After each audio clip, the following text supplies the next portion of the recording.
We are talking all about the LA Kings through their first 3 preseason games and much more with Karo Blikian of the Bannerman podcast on this edition of Locked On LA Kings.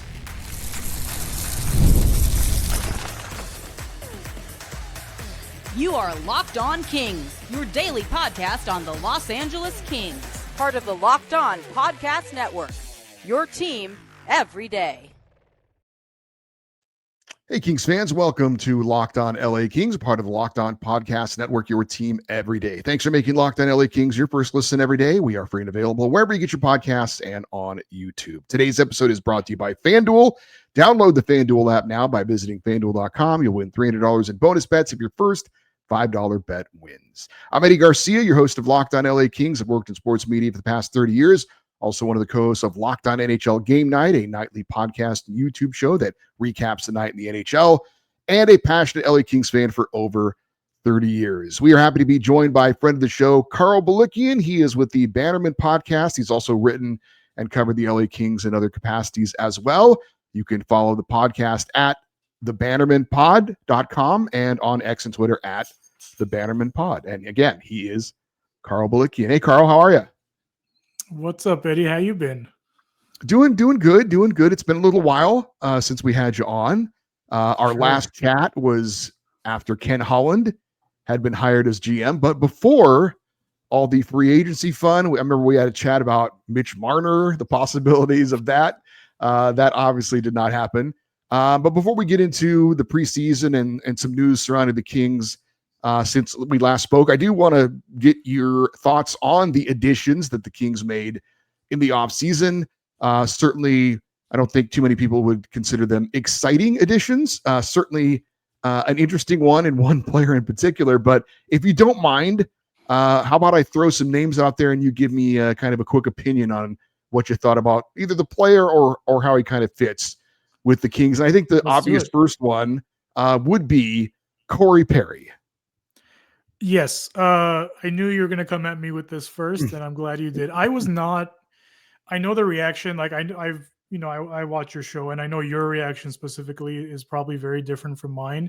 But my thing is, like, it's been so long since he's been in my head anyway. Since he's been away from Anaheim, since Anaheim's been, really good in this league. There's been a lot of separation between the Kings and the Ducks over, I don't know, the last 5-6 years. He played for 3 other teams before he got to even Edmonton. So for me, I was just like, man, I know I'm supposed to be angry. I just don't remember why. Like, I can't even remember why I don't like Corey Perry, other than he was a Duck and he did like a few, dirty things here and there in gray area. But it's really hard to pinpoint it outside of the Anaheim rivalry. So if my initial thing was great, what's next? Because, players were starting to get signed.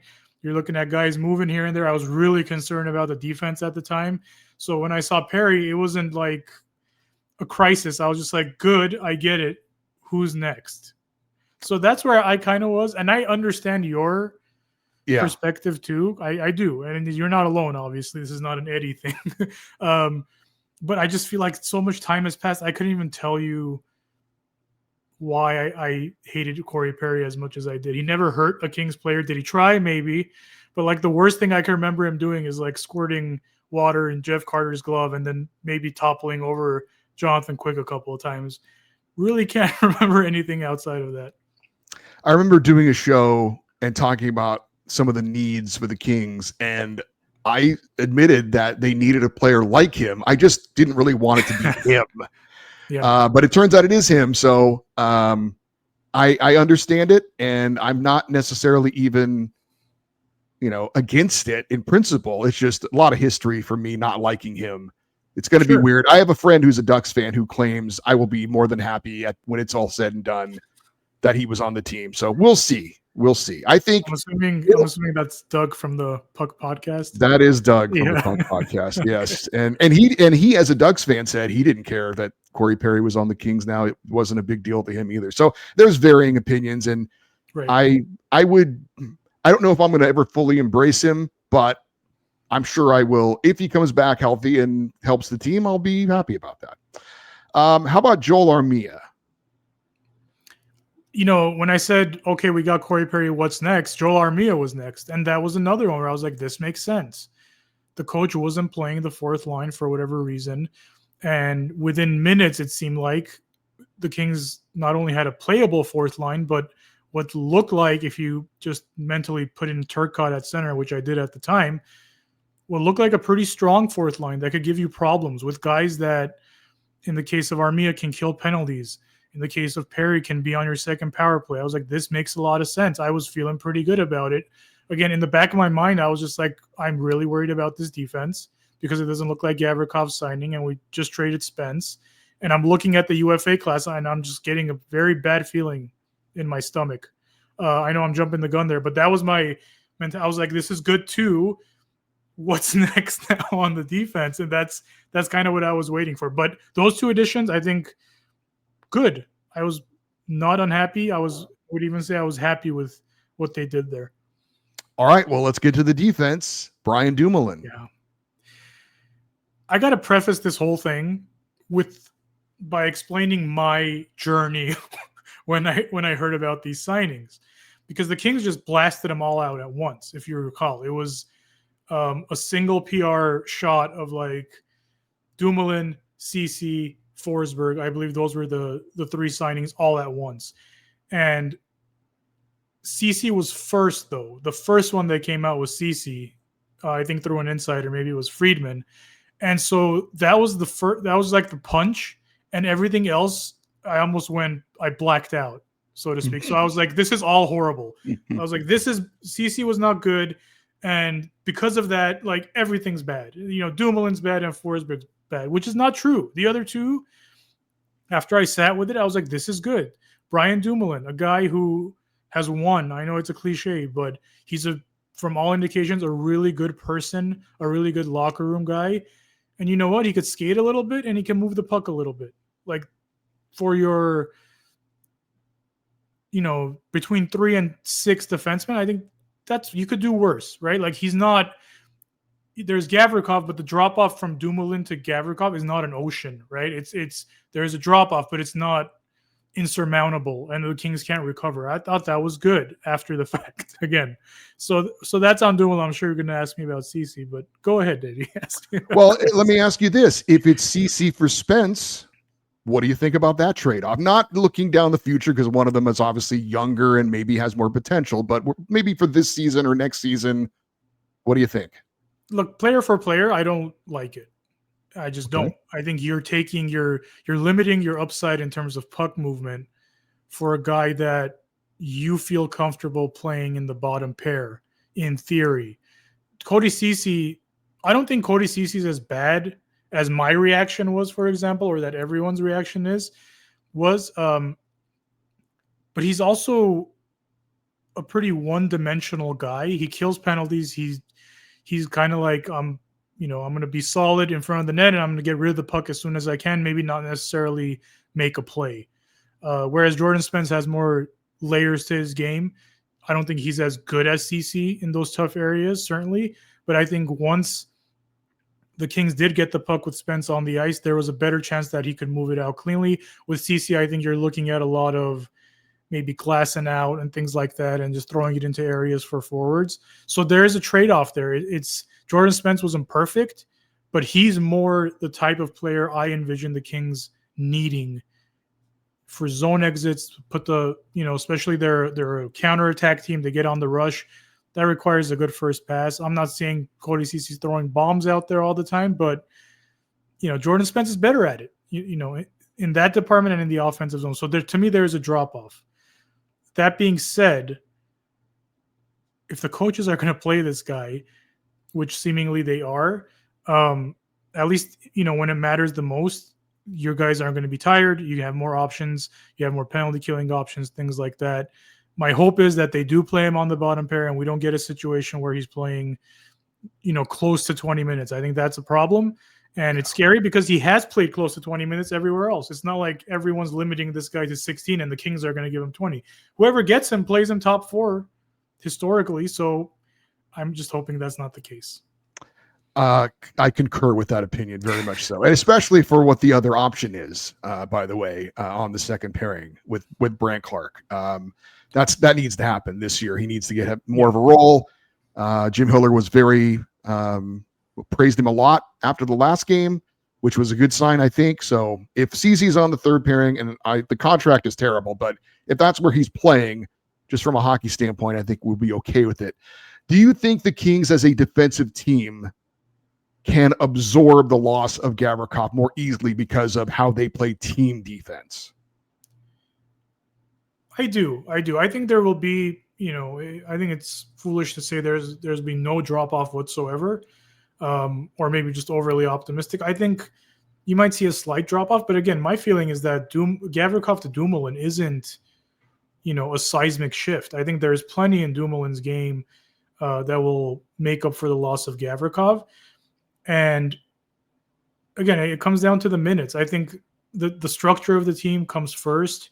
And I think within the structure, even if they slip a couple of points in goals against, like they're going to be fine. I'm not concerned. I'm not too concerned, I should say, about how they'll be defending. I think when you look at the whole and you also bring in goaltending, maybe I get a little concerned because I don't know if Kemper can duplicate what was one of the best years of his career. And I don't even know if it's fair to ask him to duplicate that. So that's where my thinking is that there might be a drop-off in that, no Gavrikov, and then a slight regression from Kemper. That there is your drop-off right there, and it could happen very easily. All right, much more to talk about. We've got Adrien Kempe contract. We've got Andrei Kopitar's big announcement. We'll talk about that next year on Locked On LA Kings, your team every day.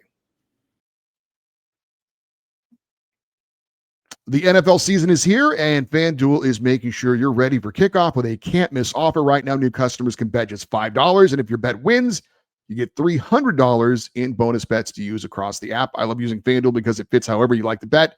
Player props, building a same-game parlay, or even jumping in live as the action unfolds. It makes every game more exciting, whether you're watching your team or just keeping an eye on your fantasy lineup. It's quick, easy, and the best way to add a little more energy to your Sunday. So are you ready to play? Download the FanDuel app now by visiting FanDuel.com to get started. That's FanDuel.com to place your first $5 bet. We are continuing with Karo Blikian. He is from the Bannerman podcast. Karo, Adrien Kempe, UFA after this season. The two sides are in negotiations on an extension. Dennis Bernstein posted on social media recently, quote, "Still not close to a deal. Lots of work to be done," end quote. There are reports he's looking for $10 million per season, maybe a bit north of that. How concerned are you about this getting done in a timely manner? I know that Kempe has said he would like to see this wrapped up by Christmas. I think I speak for a lot of Kings fans who would say I'd like to see it wrapped up a lot sooner. But what are your thoughts on this situation with Adrien Kempe? Yeah, no thanks on Christmas. That's when I'm starting to worry, because to go back to your original question, I'm not overly concerned at the moment because there are a lot of 2026 UFAs that are just waiting. They're waiting for something. It's as if for McDavid to set the ceiling, I hope not, because it seems like Connor McDavid is truly in no rush to get anything done. So if everyone's waiting on that, then this whole thing drags out for everyone else. So it seems like they're waiting for a domino to fall. In Kempe's case, it's not as concerning because he's expressed that he wants to be here long term. And, if whatever rumor you mentioned, if it's 10, Pierre LeBrun says 11.5 because they're looking at the Nylander contract.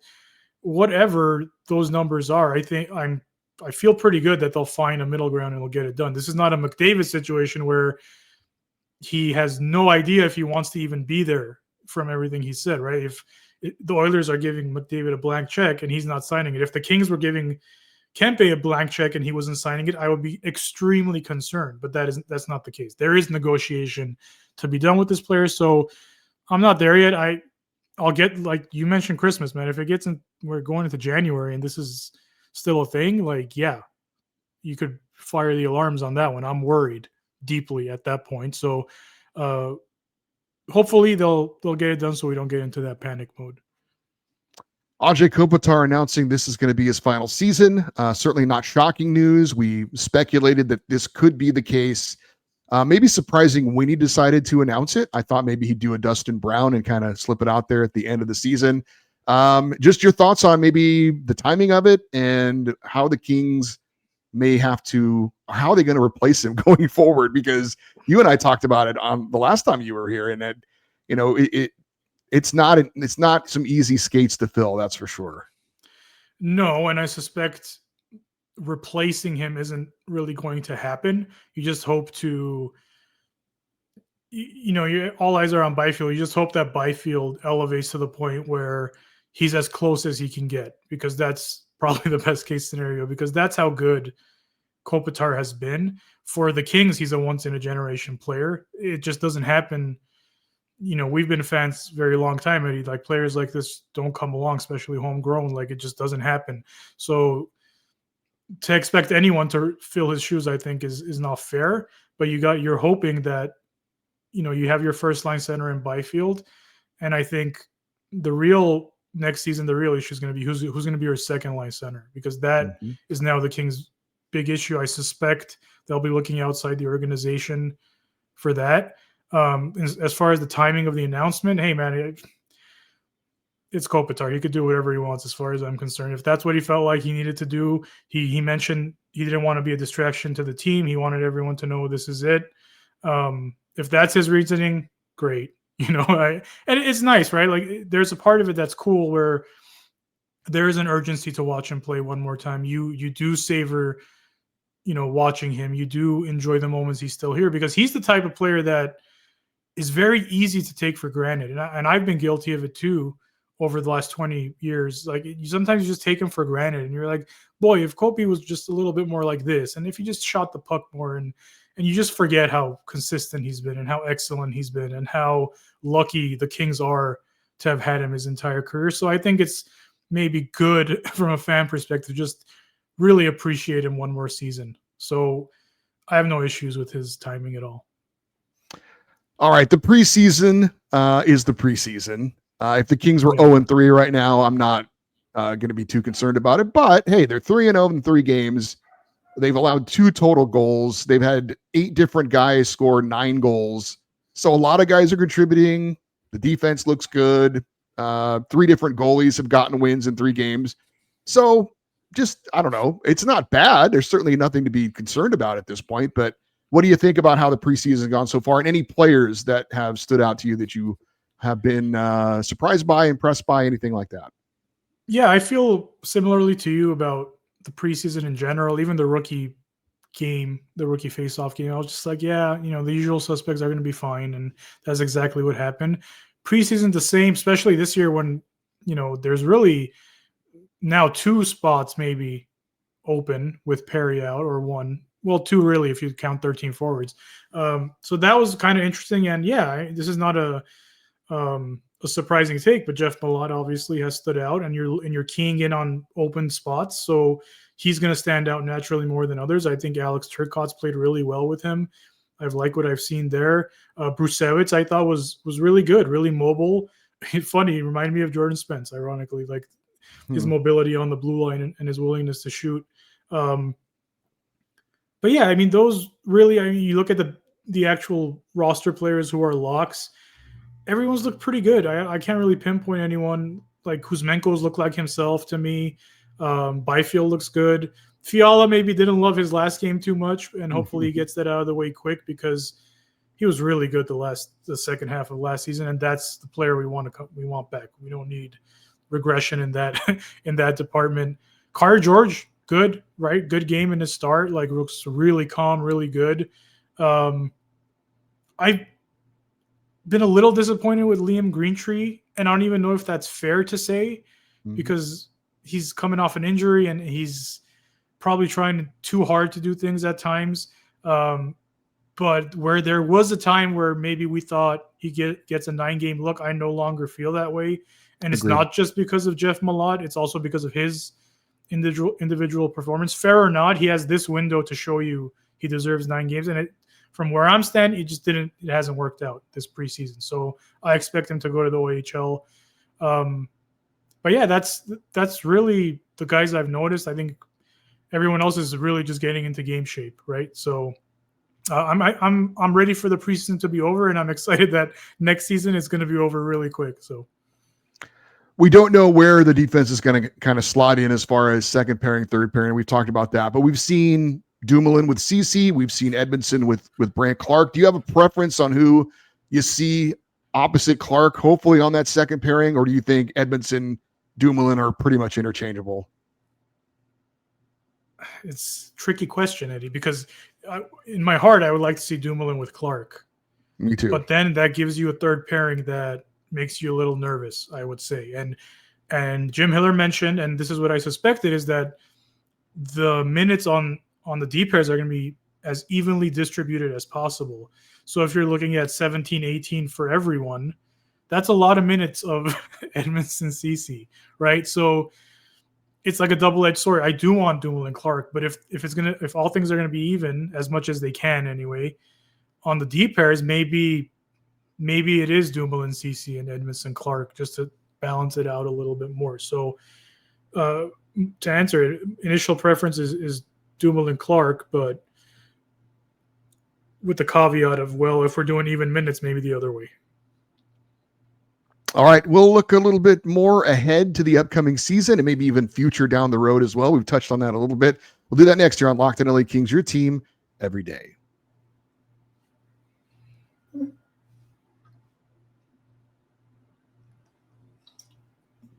All right, we are wrapping it up with Karo Blikian from the Bannerman podcast.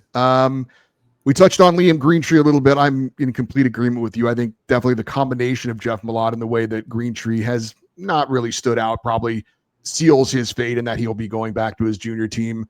And you mentioned Henry Bustevich and also Jared Woolley. The news today, for people who didn't see it, they both were sent back to their junior team together in London, where they'll be playing together.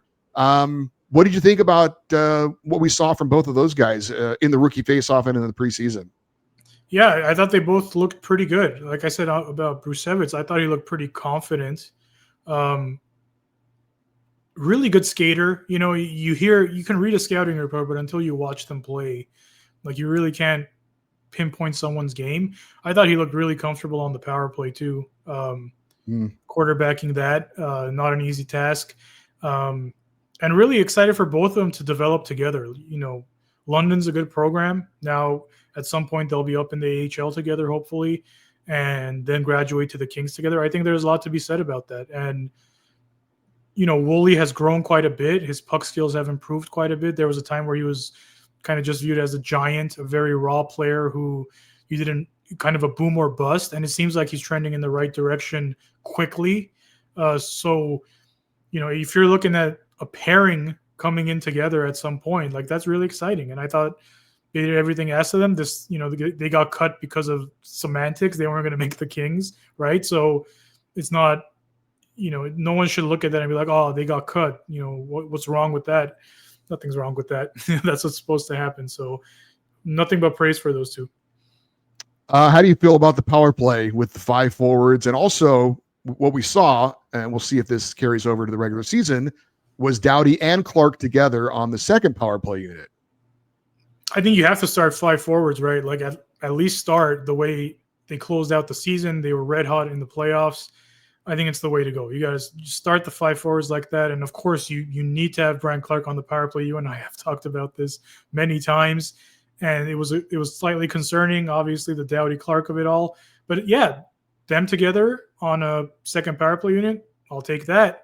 The only, I guess, question is like, is that, you know, with Laferriere, Moore, and Deneau, and that gives you 3 right shots on the power play, you know, that's a little, I'd like to see how they're going to figure that out, because I assume those are the 3 forwards they're going to play with. But yeah, you could do a lot worse on your second power play, and the Kings have done a lot worse on their second power play. So I start the season that way and move on from there. I suspect the 5 forward power play is going to be just fine, though. Well, I haven't talked too much about this yet on my shows. I will be here in the next couple of weeks, but looking at the Pacific Division, it seems to me you've got the same 3 teams and then the rest of the division. I know some people are kind of high on maybe the Ducks improving. I know they brought in obviously a coach that's got a resume for sure in Joel Quenneville, but I just don't see anyone else challenging that top three. I don't know what order it'll be, but it seems like it's Vegas, it's Edmonton, and it's LA again. Do you agree, or do you think there's another team out there that's worth keeping an eye on? I don't know what Vancouver is. Like Vancouver, no, I don't know that they know either. Exactly. I was going to say, I don't think they know what Vancouver is either. Like they got a new coach in Adam Foote. They got, make Quinn Hughes happy. That's the program they're on right now. There's just a lot of question marks there. If they got it together, I suppose they could be a threat, but we have to wait and see. I think the thing with the Pacific is the bottom teams will be better. Will they threaten for the playoffs? No, but what that means is, these top three teams aren't going to exactly go in there and beat up on them like they used to in previous years. I don't think, every point against Anaheim is on the table now, right? They're going to steal some points. San Jose is going to steal some points. So that's the only thing I can think of where, again, top three, you're still locked in. So I just think it is going to be harder to get points within the division, and maybe that just disrupts the top seeding a little bit. But I agree. It's the Kings to lose.